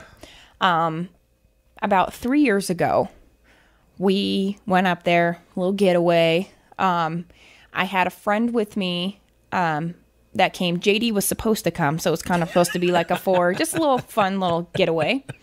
I can't make it a cat shit in my mouth. Right. From the last time, old JD. So JD couldn't come, but Nikki came, and I've always wanted to do snowmobiling. I have never been snowmobiling, neither has Marty. Okay, so you can rent them. You can rent snowmobiles there. Right after the bar, there's another little shack. You can rent that or skis or whatever. And at the time, it was a Saturday that we were going out. Now, in my mind, I'm like, I want to learn how to snowmobile. I want to get the feel of it. I wasn't expecting, let's go up in the mountains. I just want a big open area, a big circle that I can do jumps and stuff or whatever. Do a couple figure eights. Yeah, I want to see how it feels. Okay. Well, the guy, we go to the lodge. I ask him, I said, how much is it? It's about $150 per snowmobile. So we rented a double-seater one for me and Nikki, and then a single one for Marty. And then I was like, you know what? If we want to switch on and off, it doesn't matter. Right. And I said, I want you to know this is our first time snowmobiling ever. We have our snow pants on. We have our snowboarding gear on. So, I mean, we're protected against the elements. Right. But on our way up there, it was a tremendous snowstorm and ice storm. Okay. And I don't do good in vehicles on the highway. I scream at my husband. I'm like, you can fucking divorce me. Get me out of this fucking car. Leave me on the sideway or the side of the highway. I don't give a shit. I jump around the back seat. I was calling my dad, and I'm like, I'm going to die. We were in Marty's dad's truck at the time, and that's not a Tundra, but a Nissan Titan. And my dad's like, those are safe trucks. You're going to be fine. It's a whiteout. And I'm like, kiss my fucking ass. We're going to die. We make it up to Lolo. And so this huge storm had come. It's still snowing. Rent the snowmobiles. I'm telling the guy, and he goes, in the back of the snowmobiles, there's this little compartment where you'd put stuff. Right. Yeah. You lift up the seat and you got your, And he showed us the basics of it, He gave us a map of the trails that you can take. And I said, I don't want any advanced trails or nothing like that because we don't know what we're doing. And I said, also, it makes me nervous that we're going up there. And he goes, there's so many people snowmobiling up here. Don't worry. You're going to see so many people, Right. And I'm like, okay. So he gives us 3 Gatorades. I paid $300 plus some fee. So $320. He gave us 3 Gatorades. There was some old pair of gloves in there. And a rope that literally was 5 feet long. Okay. Which I didn't even know what the fuck that was for. But I look in there and I'm like, oh, okay, And I see other snowmobilers that have their own snowmobilers unloading, going up on the hill. Right. They have pickaxes. They have shovels. They have, I can see they're carrying guns. I mean, they have all these equipment. And I'm like, oh, well, He said every night it gets an excavator plows those trails. Okay. So it's made for that, they make sure it's, usable and all this. Okay. So I'm like, well, this guy, totally cool. He's like, oh, you'll be fine. Take this trail, follow this map. You'll be fine. There's so many people. If anything happens, people are so nice. You just ask for help. You'll be good. Okay. Mind you, there's no cell phone service, especially not up on top of the fucking bumfuck mountain we're on. So we take off. Me and Nikki are on mine. Marty's on his. Having fun. And there's kind of, right when you go up the hill, there's kind of this switchbacky bumps, really big bumps. You got to go through some trees. Okay. And then you kind of get in the kind of more open area where you can ride side by side, make sure no one's coming, you know what I mean? But you can see everything. Right. We're going along, having a great time. Marty's in front of us. And, right before we had left, he was doing, I can't remember what he was doing, but he ripped his, not ripped it, but he pulled a muscle in his groin. So he was kind of hurting from that still. He was hobbling and bruised. Yeah. And we're going, and all of a sudden, and it's all paved. It's pretty wide because you've got to let oncoming and going snowmobile traffic. So it's pretty wide. Sure. And every so often there's a turnabout, so you can turn around, whatever you need to do. Mm-hmm. Well, Marty's ahead of us, and when you're getting up pretty high on this trail, it's kind of mountainside a little bit, drop off. Okay. It's a cliff, and it's hundreds of feet down. Oh, shit. Okay. All right. Marty's in front of us. It's open. All of a sudden, it goes down to a single lane that all you see is that, like, maybe a snowmobile had passed through this fresh snow. The excavator just stopped. And I was like, dude, I don't think we're on the right trail. So Marty stops. Not a good move. Snowmobile stuck. Damn it, Chloe! So he can't lift it by himself because we need to pick it up. The thing is, it's only the width of the snowmobile. Right. You have to pick it up and turn it yourself. Uh-huh. So me and Nikki pull over on the side. Which is very easily done with a pulled groin muscle. Yeah, right? So me and Nikki pull up kind of behind him, and I'm like, I don't want to get stuck, so let's not, I just want to stay right here on this trail. If somebody comes, obviously they're going to see us, and then they can help us or get out of the way, As I get off to the right, it's like the side of a road, I guess you would try to say. I don't know. Like a ditch or a burrow pit? Yeah, kind of like that. Okay. As I get off, it's pretty deep snow. It's right up to the edge of the snowmobile. I jump off, and I am 60 inches tall. I am 5 foot. I have my helmet on. I have my goggles on. I have all my gear on. You can't hear. We don't have those helmets that are fancy like everybody else had on their snowmobiles that you can radio, like you can talk through the helmet to each other. Right. I get off, I sink all the way up to my shoulders. Help me! Somebody help me! And I start to panic because it's like, is it like quicksand? Am I going to go any farther if I start to flail around? Right. And Nikki's like, oh my God, let me, I'm going to try to help you. She walks around, the snow gives way, she sinks. And so I'm trying for dear life to hold on to the snowmobile and get myself out of there, which I did. And I'm starting to freak. And mind you, we'd already been on this trail for about 2 hours. And the rental period, what I rented it for was 8 hours. You get it for 8 hours. Right. Now, where was Marty when you guys were sinking in? He's still stuck at the top. I was getting off to help him. Oh, okay. Okay. All right. Or he's just a couple feet ahead of me, but he's stuck, So I'm like starting to panic. I'm like, fuck. And it's about 4 o'clock. And then, in the winter in Montana, the sun's going down. Oh, yeah. Okay. Yeah. If any animal wanted to come out and I'm stuck shoulder deep in snow, and folks, in Montana, this is no joke, in the mountains, especially in high elevations like that, the snow really is that deep. Yes, TJ can testify. Yes, it can go above 5 feet. It can go above that. So, and I noticed, I'm like, this motherfucker tells me that this trail's all paved and all this bullshit. So anyways, I go and I get out of the snow. And because I don't know what was going on, but because our snowmobile... Hold on. Okay, so you're buried shoulder... How did you get out? I was holding on to the snowmobile the whole time. I held on to the foot part where you rest your feet because I thought I was going to just sink. I didn't know how far that shit went. I was terrified. I was like, I don't want it to go over my face because I don't know how I'm going to get out of this. Mm-hmm.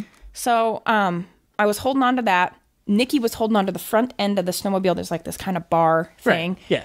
And we used the snowmobile's weight to get back up on the snowmobile. Okay, so you're able basically to climb your way back out. Yeah. Okay, all right. And I'm like, oh my God. Well, because there was so much snow around the snowmobile and we stopped, it was closing off the exhaust and it shut down my snowmobile. Oh, shit. And so now my snowmobile's off. And I'm like, oh, fuck. And I was like, it's okay. He showed me how to get it back on, but I need to get Marty out of here first. And Marty's feeling really like insecure being a man. He's like, I can't get it out. The sun's going down, mind you, TJ. There's a lot of animals out there. Oh, yeah. We have no guns. We have 3 fucking Gatorades and a 5-foot rope. Okay? That's what's going to happen to us. There's no food. There's no cell phone service. And we are so far. Mind you, we've been riding on this trail for about 2 hours. So you can imagine how far we are up there. Oh, yeah. So if I even started to walk back, it would take me 4 hours in the dark. And hopefully I could see my way back to the lodge. So anyways, I'm helping Marty and you start to, this is what scared me. The moment, and it's getting dusk. The moment I hear, like, I knew it was wolves right then. I'm like panicking. Marty's so chill. You know Marty. He's so like, well, let's live by the seat of our pants. And he's like, babe, look this is like an adventure. We'll talk about this for years. I'm Marty. I like to. So I'm like, get me the fuck out of here. I'm like, I can't run away from an animal when the snow is as deep as me. And these animals live in this shit, so I know they can get my ass. Like, at least I have a helmet on. They can't bite through my head or something. I was so scared. And he's like, well, help me with this. Finally, one guy is coming down. And I'm like waving him down. And Marty's like, don't ask him. Like, he's like embarrassed that the guy, sorry, babe, you were hurt, so... He goes, what's up? You guys need some help? And I'm like, yeah. And he is to the nines. He has everything you can think of. But he didn't have to. He picked up the front end of Marty's snowmobile and just one-handed it. Boom. Flipped it over. And Marty's like, and I was like, babe, it's okay. It doesn't mean anything, He's like, I'm hurt. But I was like... And the guy's like, it's cool. I said, this is our first time. And Marty doesn't want me to say, he's like, I know what I'm doing. Okay. So I get to my snowmobile and the guy's about to leave. I can't get mine started. Actually, right when I went to push the throttle, the fucking throttle falls apart into pieces. How the fuck did that happen? The screw came out and it fell on the running board type thing where you put your foot. Right. Thank God, because I needed that screw. And I'm like, wait. Because we all three can't fit on Marty's fucking snowmobile. That ain't happening. Right. And he stops and he goes, ooh, shit. He goes, let me help you.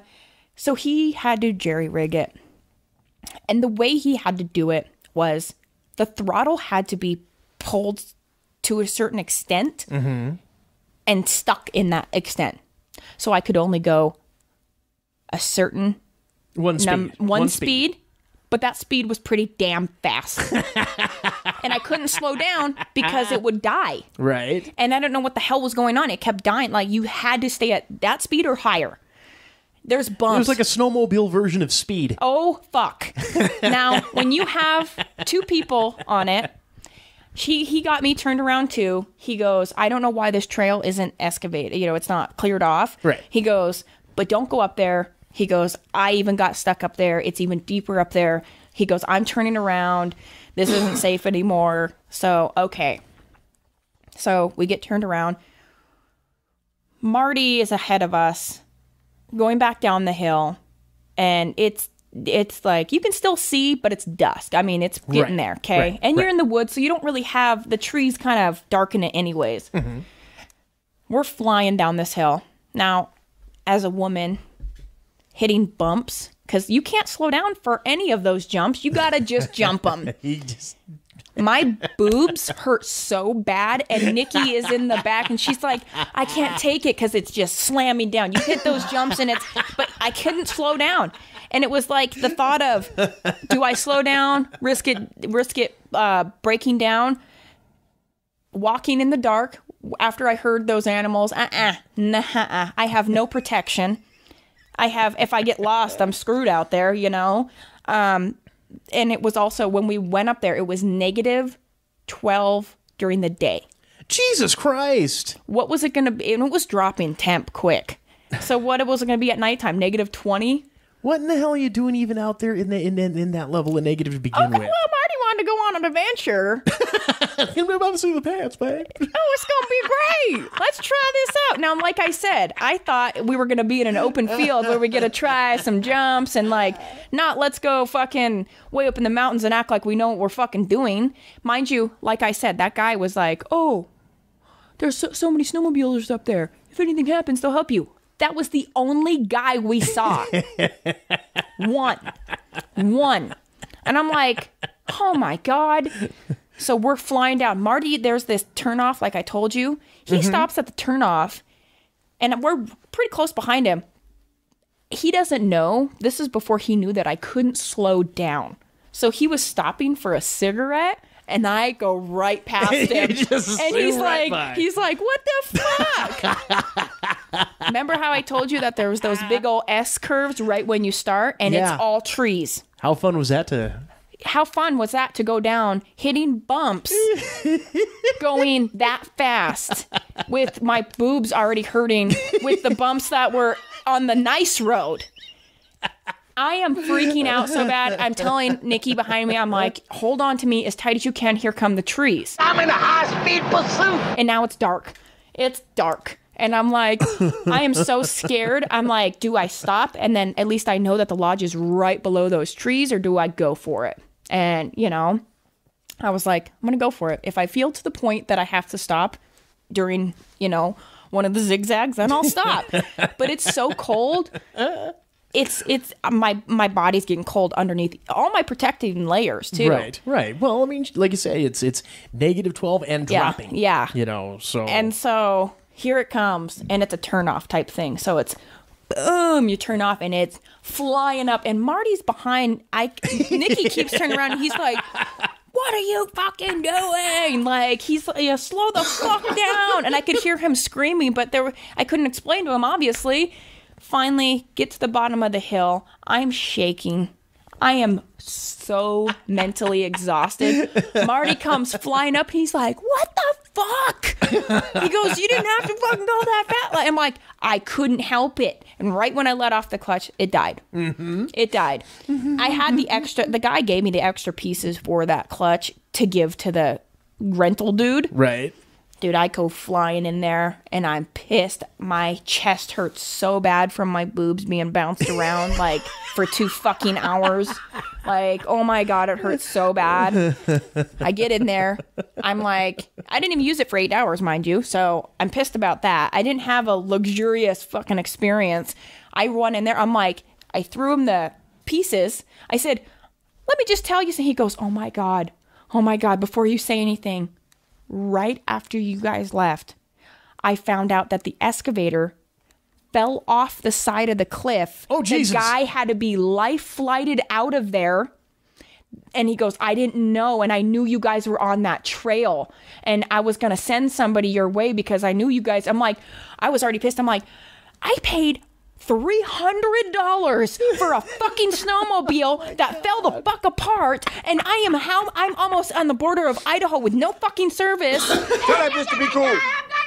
Say, bitch, be cool. Be cool. Say, bitch, be cool. Tell that fucking bitch to chill. Be cool. Chill that fucking bitch out. And he's like, you're right. I shouldn't, like, he goes, I didn't know that it wasn't done until the other emergency crews had come down. They have people that kind of just check it out up there. That they realized that guy had been down there since the night before. Holy shit. Yes, his excavator had fallen off the side of the cliff at quite a ways. They had to get a life flight helicopter to get him out. And then he had to go to the hospital. And I was like, yeah, I know where exactly he fell too, because it just stopped. It was like, and there is a cliff there. There is a very long cliff there. Yeah. And so I'm like, the throttle fucking broke. All these pieces, I had to go down in one speed, which was uber fucking fast, you know. And he goes, well, did you have fun? I'm like, no, I didn't have fun. No, I did not have fun. He goes, well, and Marty's like, I thought it was an adventure. I'm like, that was not a fucking adventure. That was, when I asked you, dude, I told you, we don't have experience. You gave us 3 fucking Gatorades and a 5-foot rope. What the fuck was I supposed to do with that? And he's like, ma'am, calm down. I'm like, at this, you know, I kind of wanted not all of my money back, but some, because total false advertising. This was dangerous. Like, I sunk shoulder deep into snow. Okay. And it was not fun. And also I told him, I said, oh, there's all these snowmobilers up there. One guy, if that one guy wouldn't have come, he goes, well, eventually, you know, by 8 o'clock we closed down. I would have sent somebody. Oh, cool. Let me get eaten by the fucking wolves that are out there first. Come find us. I'll be drinking my Gatorade and fucking making rope bracelets. I can't even do anything with 5-foot rope. What the fuck is that? You didn't even give me an axe or anything. I told you I don't know what the fuck I'm doing. Tell that bitch to be cool. Say, bitch, be cool. Be cool, honey. Say, bitch, be cool. Tell that fucking bitch to chill. Be cool. Chill that fucking bitch out. Horrible. Horrible. So did you get any type of a refund? Nope. He said, sorry, not refundable. It doesn't matter how much, or it doesn't matter when you bring the snowmobile back, we still can't refund. I'm like, the fucking throttle broke. This is like, something could have happened to my life. Not only that, the excavator dude fell off the side of the mountain and he had to be life flighted out. And he goes, yeah, but I didn't know about that till you came back. And the guy was old and kind of jokey about it. I'm like, he goes, well, look at you. You still did good. Did you have fun? I'm like, that wasn't fun. And I've never been snowmobiling since. I told him, I'm like, isn't there like a big meadow I can just like move my snowmobile around in and kind of do circles? That was not my idea of a little getaway by no fucking means. So, no. It wasn't great. It wasn't good. Marty's like, I just thought you were trying to go balls to the wall and you were flying down to see how fast you could go. I'm like, you ever think that I'm going to be like, especially through thick ass trees, S-curves, and jumps. And I had to land those jumps. I had to become a professional snowmobiler super quick. And it sucked. And my chest hurt, oh my God, for about a week. Me and Nikki's for like a week after that. I couldn't even, like, I mean, I wore sports bras, but I didn't take it off unless I had a shower because getting it on and off, oh my God, it hurt. The fun bags were done. I was like, this is not fucking fun. This is not a good time. The girls were filing abuse charges. Oh my gosh. It was so painful. And not only that, but my hand, because I had to keep it at that throttle, my skin was exposed on some of it. Oh shit. Okay. And I had to keep it in such a way that, yeah, you get, you're stuck like that for fucking long that, a couple times I turned, went this way, held it for a second, but you need to have 10 and 2 or whatever you call it on snowmobiles. Yeah, that's more of a 9 and 3. Yeah, oh God, it was not. Oh man. Seriously, when I heard that, and like, when I heard that howling, I'm like, here it goes. This is the end. Exactly. I used to love this place, and I'm gonna kill that motherfucker. If I make it back, God, I'm gonna kill that old man. And I was so mad at him. And actually, the guy who helped us ended up coming down, and he goes, oh, I'm so glad to see you. And he went up to the guy, and he goes, just let you know, there's something up. It's not, the road isn't excavated or whatever, paved. And I was like, yeah, no shit. Because that guy almost died, and he's been down there for about 12 hours until they figured it out. So, but don't worry. I'm sure he had 3 Gatorades and a 5-foot rope. So, fucking piece of shit. Gosh. Oh, and that's how you end a story right there. Right? Oh, wow. God. Have you been back since? Nope. Never even went back? Not even for a summertime? Sorry. Yes. Summertime sojourn? I went back. We usually go there in the wintertime, but I went back. That was when Marty proposed to me. And that was when you went back. And that's the last time. But we didn't go snowmobiling. I stayed comfortably in my lodge.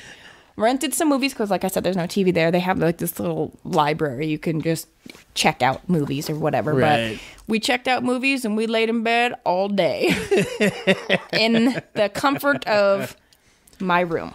That is awesome. Oh, shit. No, seriously, like right now, I've got a headache from fucking laughing so hard. Thank you for that. You're welcome. Thank you. Your pain is my pleasure. Thank you. Well, I'm glad I could help. All right. Well, as we whittle her down, I couldn't come up or think of any type of picks of the week for the week this week. Maybe just the knowledge and the fact that Enigma number 4 is on the way, kids. There's my pick. And kids, stop with the Tide Pods. Let's be real. Any picks of the week for you, my lady? No. All right. Well, let's go ahead then. That will wrap it up for this week's episode of the Quad M Show. as always, kids, make sure check us out on iTunes, Stitcher, any of those podcatchers you get out there between Apple and Android and all that. Make sure rate, review, and subscribe. Those are always so important. Like us on Facebook, facebook.com/QuadMComics. Follow us on Twitter @QuadMComics. Love to hear from you. We always enjoy that. Absolutely. And keep an eye out for the poll, kids. Are you gonna put the picture up? I got to figure out how, picture-wise, getting all that stuff up there, but it'll be set up, and we will have it after this show posts. Okay. One way or t'other. Wait till Marty sees that. So until next time, kids, this is TJ. And this is Mackenzie. And we will see you all later, gang. Take care. Thanks. You've been listening to the Quad M Show. Copyright 2018, Quad M Productions. If you have any comments, questions, queries, quibbles, or concerns, email us at quadmcomics@gmail.com or find us on Twitter at quadmcomics.